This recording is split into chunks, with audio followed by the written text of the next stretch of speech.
Hey everyone, this is Scott, Great Scott on most of the forums one.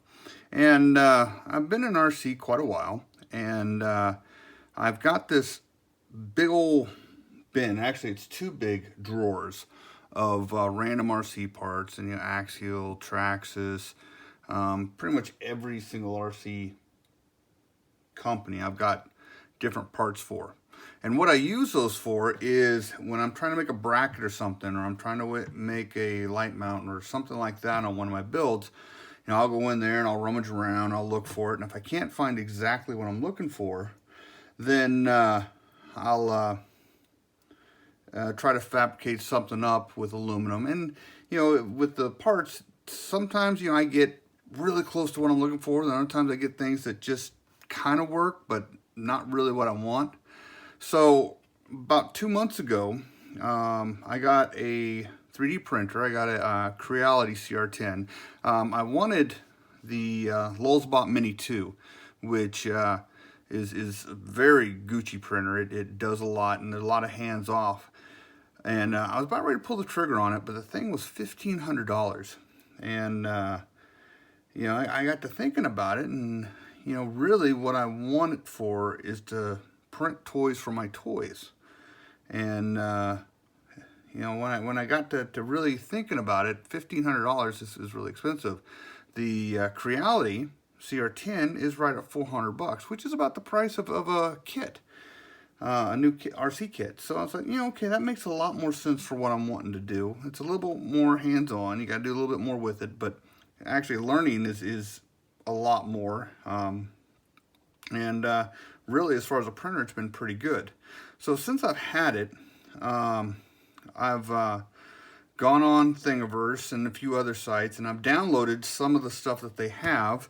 Went and searched, and not only am I printing the stuff out, but I'm also now looking at different ways of sanding things down, getting the textures I want out of them, what paints work, what paints don't. Size, as this is very, very big chainsaw, and just getting things sized appropriately through Simplify 3D to do what I want to do. And some other projects I've been making, I make sand rails or sand ladders and tanks and whatnot, and it's been pretty fun doing it. One of the projects I've been able to complete by doing that is this trailer right here, and try to get all of it in the shot. This is a pretty big trailer. When I bought it, this is a home built, and I like it because it doesn't look as polished as some of the trailers. And someone actually did a pretty good job. You can definitely tell it's a home built when you look at it, but it actually looks pretty good. But when I got it, it didn't have any of the accessories. It was just the trailer, just the axles. So I went and found all the stuff, the wheel wells, the wheel chocks, the holders, and the toolbox, and this little bracket right here. Found all that on Thingiverse. And through Creality, I've been able to size them up, or size them appropriately for what I need. And then I went ahead and threw in the winch, it's a remote, and batteries in here, and then the lights and everything. And for the most part, I'm pretty happy with what I've done with it. The problem with it is Thingiverse only does so much. It's other people's designs. As you can see here, I've got brackets and whatnot that I've had to make for this, because these guys weren't exactly perfect. Well, again, they weren't the right size, and I had to size them up. And also, they're very, very thin. And I know that I'm going to end up breaking them eventually. I like this toolbox, also off Thingiverse. And this guy actually had to be sized down. And that's what I've done is pretty much gone there and printed stuff off. And now I'm getting to the point where Thingiverse is kind of like the drawers of stuff that I have for RC. I'm able to make things that are kind of what I want, but I'm having to compromise. Like I had to put these brackets on here. Instead of building the brackets in, I had to drill holes that were different than the holes that were built in. And like I said, they're thin. So eventually I'm going to have to redo a lot of this. But as a first exercise of how to kind of do this is pretty good. But like I said, Thingiverse is starting to become like that drawer of RC parts. It it's cool that I can print it out, but I'm still having to compromise with what I want to do. So with that, bring out this guy. Okay, now just a quick look at this guy. If this guy looks old, it's because he is old. This truck was built probably about a year and a half before the original SCX 10 came out.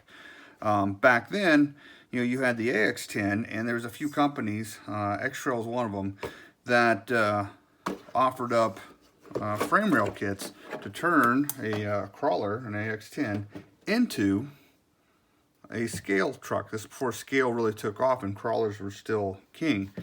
And the thing is, it didn't have, all it was just the frame rails, and I had to fabricate pretty much everything put together. And originally it had an Emax 2-speed, which was pretty cool, but it got hung up on everything because it hung so low, so I went ahead and traded it out for a regular X10. But this guy is, RC terms, pretty ancient. And then about, I don't know, 4 or 5 years after I built this guy, I wanted a winch on it. And at the time, the winches that were coming out were not that great. They didn't have that much power, and they were prone to burning out.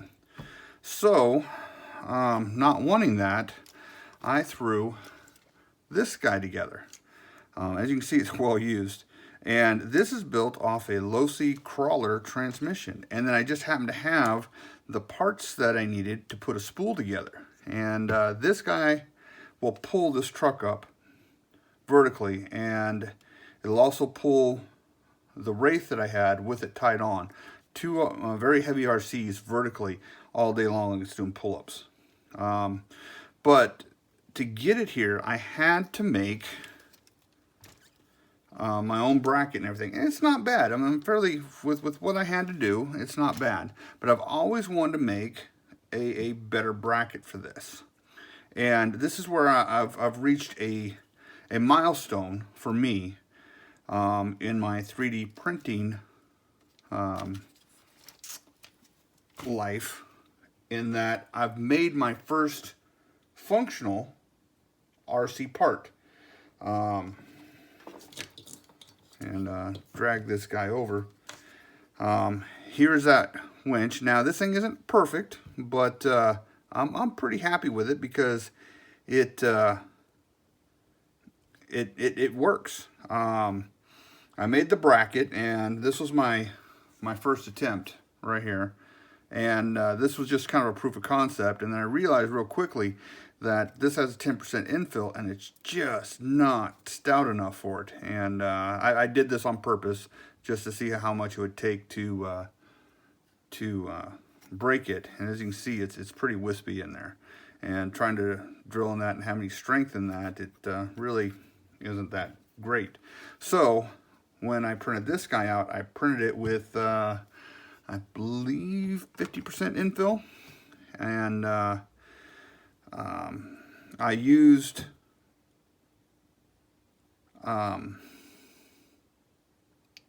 Fusion 360. Sorry for the pause, I had to think there for a minute. I used Fusion 360 to make the base plate and to make the spool.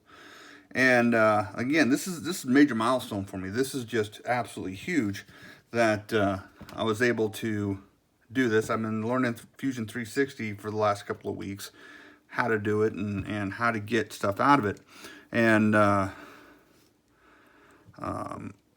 spool was the trickiest part. This base plate, challenged me a little bit, and it's still not perfect. One hole doesn't line up, so I need to move that, and I need to move this guy about 2 millimeter back and 1 millimeter up to get it more in line. But really, it actually works pretty well. I'm using a 5 millimeter ID shoulder washer, or flange washer, right here, just for it to ride on. It doesn't really bear any weight other than pull it forward. And this in itself is just a proof of concept. Like I said, I got to do some tweaking on here. But whenever, like if I'm going to put it on an RC like this, I'm going to line it up and figure out where I need holes in the base plate, and then use countersink screws and put the screws where I want them, and then print out that custom base plate for this. And as you can see, it works, and this winch will go all day. Now, this is not the first spool that I had. The original spool was this guy right here. As you can see, this side is a lot thinner. And I put the set screw right here, and as soon as I put any torque on this thing, it just literally pushed that set screw straight out. And then I tried, and this is originally metric, and then ASE set screws have some deeper teeth, and it did the same thing to that. So I went with a very coarse thread 3mm metric, and this is 10 millimeter long, so it's got a lot of bite going down into this side piece, and it holds just fine. So that's where I've had to redo my design, and I'm still working on doing spools in Simplify. I'm getting it down, but there's a lot of things about working on a non-flat plane that is kind of tricky with it. So that is my major milestone. I know for a lot of people, yeah, you know, they do this stuff all the time, and but this is my first. So yeah, I've got a lot of parts and pieces that I want to make more parts and pieces for. So yeah, pretty happy, and continue to build stuff. Hey, thanks for watching. If you have any questions, a lot of questions I get asked, you know, especially people who are going to get into it, you know, one, learning curve, and everyone's learning curve is going to be different. The biggest thing is just do your reviews. I looked at videos for printers for, oh shoot, probably 4 or 5 months before I settled on the one that I bought, and $400 isn't bad, and they're getting cheaper all the time.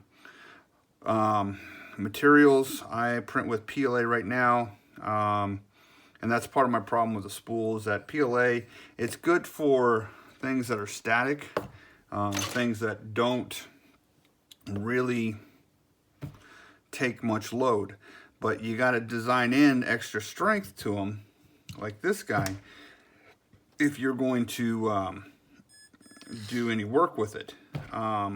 Then you can go to PETG or the more harder filaments, to ABS is the one I'm trying to think of. But you know, those are trickier to print. So right now I'm just concentrating on designing parts that that are functional out of PLA. And you know, eventually I'll move to some of the other things, but for right now I'm happy with doing this, and it's forcing me to think harder about design and about how parts and pieces go together, and to redo my design. Like this guy right here, like I said, I printed this off in 10% infill. I could tell immediately it just wasn't enough. So in that respect, but you know, just jump in and do it. There's resin printers, there's all kinds of stuff there that you can print off of. So yeah, if you have any questions about it, go ahead and post up, and thanks for watching.